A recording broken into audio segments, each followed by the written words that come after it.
أهلا بيكم في قناة همسة الحيوان. أتمنى تكونوا بخير. عاملين إيه؟ وحشتوني.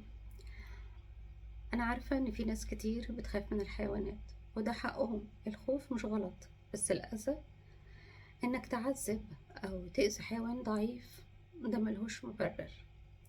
الحيوانات يا جماعة ما اتولدتش متشرسة، الإنسان هو اللي دربهم وعلمهم يكونوا كده.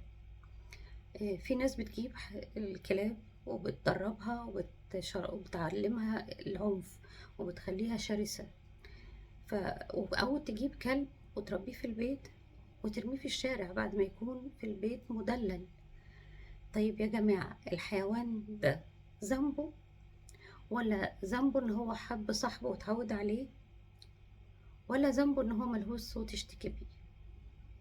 انا عاملة الفيديو ده علشان اقول كلمة واحدة بس: احنا فعلا محتاجين عقل وقلب. لو بتحب الحيوانات شير الفيديو ده، ولو بتخاف منهم أتمنى تبص لهم بعين الرحمة، يمكن تحس بيه.